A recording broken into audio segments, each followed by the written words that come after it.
was seeing her attention TV, so we are cover Eddie, Ebasson, Sema Yokoso. Our Ghana memo has say, and the person our attention TV. What joining me? Our YouTuber, attention Tvgh, Facebook, and so attention Tvgh. You do one more patch up. Subscribe, like, comment, my notification bell. So you also be the first to also get the videos to watch. And then some of the Kayansa, Edifiu, Rev Owusu Bempah, Akati Anasena, so ye, Nanina, NSN, Chayabia, and no granting interview be a war out TV, and no watch the match that come up with and Simbi. I could still draw Edifa, President, another Dankwa, Ekufu Adwa. Ghana for Binimu and as critics for Binimu, Eba want to be cast the I had a Rev Owusu Bempah, they say no. Namemo Serrano, a swati anaze, Koshran, a Koshran, one of the cars, a young Toma President and Kufuado. Now, on no bow, better say I'm a moon, or by now a moon idea, or someone no other to say no, in go phone corner bone a poor, Nene, soft be and so Edin Sembi, Abetuja, Edia Fines and Semia, a costumuni now. Yenim say a Becca is why a man crowd Edin Sembi, but trouble to say with Chimachra. Mammy Yang Aqua, you'll be on Nushu, you'll be a all say Rev Owusu Bempah Edin. A Kamia Quay says, Sophia Sama walking, a buy your bishop, Abbe Pima. Sophia so edge them, a Kamia Quay says, a summer Rev Owusu Bempah Kayano. Say it here, a buy one one summer walker, not say, to see baby at them. You ever caught near Cotier Sophie at their banner, so answer no. Ere they be a your donations are never too late. Na me ka dia na eye University Foundation when woni bia janka mobro we husia ekuna fo ekuna ni anase ebusia onu kra no di kra ye ne den no na University ehwe de bia me ka se onyi mu ya onu no de oye nhira ba nti ana de aye de esina ne so ne number any 05483029885 yenko na yenko tie Sophie Emba. I'm say interview kakra bi kokoso. Ema ye papa aka dia ewoni mu, dia wonim ne dia naso atie. Eno no de begu abonten na em say nkrofo bi nam nyaatwom ye kwan so. I try hard say ombetutu nsem no abasa. Amatum ya ka betumi edi nsem na chi na sabe ka atumi aboa ye mpanimfo no mu bi na ma enuoma a echia pii atumi atetene nkrofo bi adwen ne say eye pan kwa na edibu oman tapi yen sha senyi asa bibi man ena me no besua de kakra bi na ya compare nyoma kakra na ya kire se wiase ayeti eye osoro bosuo ni asase ena ma asase ni timi efu ewura ma yetimi nya nnobaye ewoso ena eye oba ne obarema ena timi hiem na akwada atumi apiem so wiase bibia no Nyankopon boy eye banu Onyankopon sadotie nkwa na ye onipa osadotie ena ode home ka ho etinya honam kwa na de atiwiase so sometimes enyoma ye honhom ne oma ya na ehia eye honhom ne honam ena ma onipa timetena odia opa eya na mpanimfo ka bibisa amanfo so ye ka amanfo a ede ani amanfo si ye ka sa amanfo a amanfo so cheba bia onipa afri asase edan sisio nanso bekọ na hwa ye sensamampom ayedin adetra fi se onipa afri ho ti asem ne pa so on se wiase ayeti eye honhom ne honam ene kura wiase enkrofobia shase compare Ghana ene America ne UK me be chewa de kakra bi e wa abrofo no na watena se ehun se abrofo no e de honhom ne honam ene abu o man na duru ene dabi enye honam ko a abrofo na be chere Christianity na mpa abrofo no maye no ne nananum no onyankopon dada so emre bi atwa me papa Owusu Bempah nyankopon nam ne so hyenkom efa president a wote so ne ye nyina ye papa His Excellency Nana Akufo-Addo ema ye papa yankasa gitumu ewo Reverend Owusu Bempah asonde mu what you say na ana ye sha enyoma ya basa ewo man no mu ana obi apen ho asem anasa asem penti obi akobisa Reverend Owusu Bempah se papa o hyenkom sana nadu ena betena konwa isu na obetena so a Ghana ye ho betoyen na ede na aba ena as a prophet o chew asase ne na wieye enyoma esisiye ne ne ya esisiye ne enkrofo bi abuban so omo ntiase omo dwa se Reverend Owusu Bempah akasa sani awkae no ntem se enkrofo bi ahyase tutu ensem no mu na ye ba bekom na ye bo videos 1 or 2 bi na fe mashase akyerɛ wo nneoma kakra ye mu pi won se eyan ye mu pi ka se asofo any politicians and ama Ghana ayedin asofo ka ho politicians ka ho but yen problem kase pa eyan krofo nya kwanya tra TV so kasa ne radio stations what you say omo yen problem kase pa because me hu sa ba yo bi a anasa ma me bi oya basiriwa yes nana ya obrenfo anasa den mitie ne nsam kakra a o kan ya all try hard say Rev Owusu Bempah so kan no obema ensam no ayetan na say utie oba no a you can feel say e kan keke e no person ka papa nanim because ensam Rev Owusu Bempah kan e wo Royal TV ane OK FM o the company oba no kan e totally different ni impo Royal TV no ankasa after ya obenefo no kasa wie Royal TV for na kasa asia tenase omo mu interview papa first no omo asia tenase na utie nsam omo kan na wa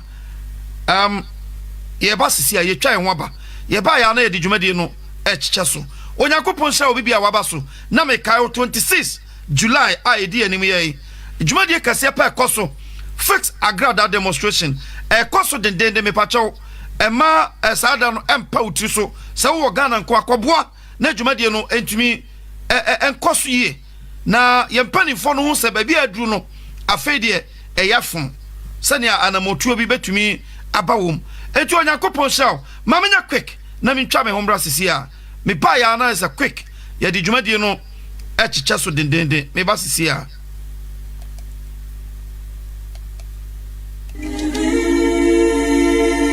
Natina TV, gospel to the world. Stop dead every day.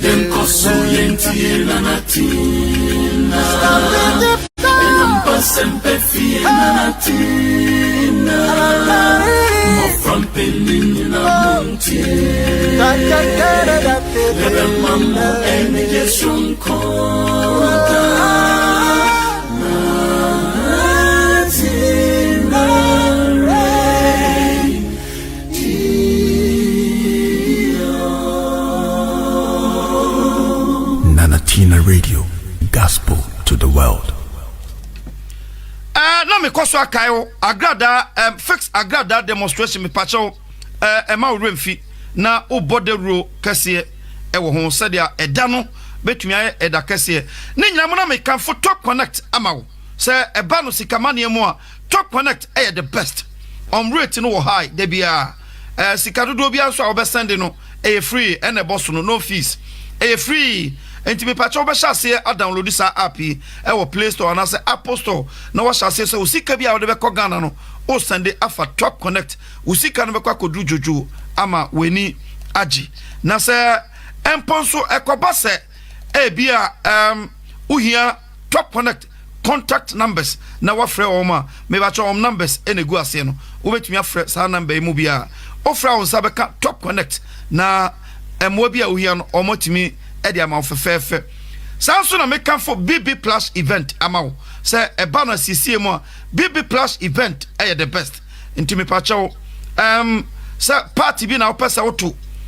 say edi abedin to ana say wedding ana eye ana say event bi opesa organize me pacho numbers enegu ase no obetumi apeke sa number yi na wa frɛ BB Plus event ba bibi awo no ombeba bebo kama ama watumi aye bibia ma na fefefe me pacho ne eto adwumade no so sane etia no sa nana ya benefo na saden ewo Angel TV wo bekasa enkrofo pi abrantie nanim dendenden tikumase yese friend say wo ahi ene meka wo ahi asam kakra ewa ha because me won say wo ahi tini TV so obi Sunday bibi bramia wo ahi say wa record Rev Owusu Bempah me hu ya me shock say wo hu ayi atimi a record obi na me ba me be kyerɛ wade ene me be kyerɛ wade bi ene am wo hu enkrofobia ti social media iso a omo claim so omo wo nyansa omo claim so omo ye nipa but sabi won su no won tebia ankasa etese mo o se me ka asem we da bia sa na ebinom tebia tie what you say so yenya quick na fe yen ko hye dwumadie na se meto me boss na ma bo first video yen brother Twene Philip enso atwa star fe aman brother Twene Philip onyankopon sha bebre enti me quick na makwa ko drop aye first video ya papa ye Rev Owusu Bempah ye na mamen kai say ensema Rev Owusu Bempah be kan ya aye amanso ama ebinom na aye boni ama ebinom na ebinom so omo ntiase because if Rev Owusu Bempah ano ne bae say ye ko MPP party na nkasemo a empanimfo na ebinom kwa party no a omo hyase ehu se enuoma nkoyi Ghana ko IMF Ghana ko IMF muti asem ne pa we wona ma sa question ko bae se papa wo senkom se na nado ba Ghana be yi na ye den ene na Ghana yesi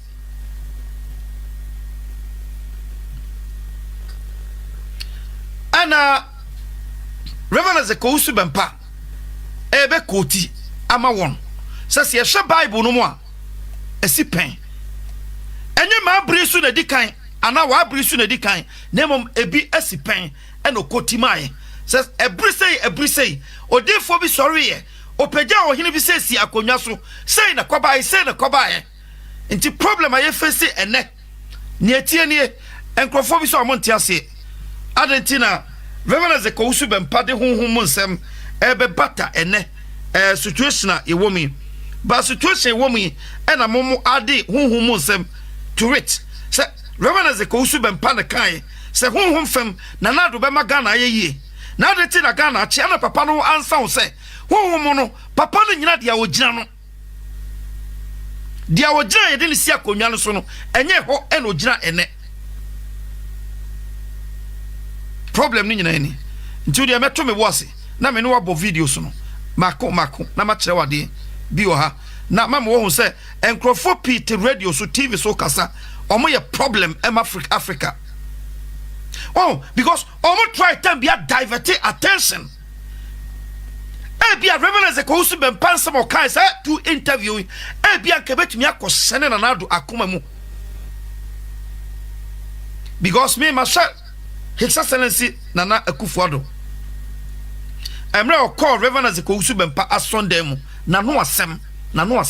and according to Bible say anu no na di pa emuka dia onipa ka no eno na agina so kasa ono ankasa na no asem sei na tie ade a onyame ayeni onam Rev Owusu Bempah so na ye maame enti efiri samre koi afutuo bi ebefiri aba no mefa mema me nan aye ntientia wa ha president adekayo nyame na mekasa na no ena ene enuoma chia ena Rev Owusu Bempah say ne first year no na otie me na me senkom a mo se me na ma senkom no na otie me na sesie de ba bia me gina no nya ho no gina nti asem we yembo obi pane ansa na ka wate ase anase yembo obi pane ansa na ka asem we adane bone ama no tose metie nana ya benefo nsem na no ka no na me pesa me te oba na se the problem no say ehe na Rev Owusu Bempah ka bibia eye bone ma no na according to oba na nkasa no o se oje Rev Owusu Bempah di na ono eye witness a Rev Owusu Bempah anyane onipa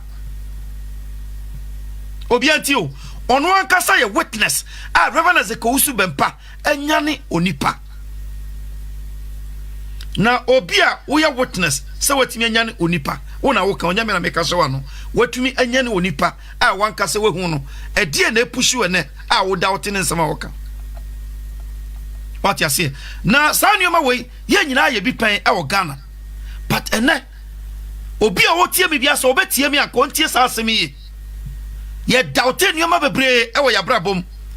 enuoma ye doubt na kasa kotian because enuoma ye po ene no ochina ye be see here the same enuoma kro no se obi ka cho sa abrofo nye honhom ni a omoboa they can crouch because abrofo na kasa sa se omoti so yi wo hwe omomra everything about these people nyame mesua free omo principles ni nyina free chosemi abusiafo asofo asem a wo ka nyina ene se Rev Owusu Bempah asem a wo ka nyina no no kre todo aso osoro buku ene ha ana na meden sem ni na ebesi ma mo ni hwa moniti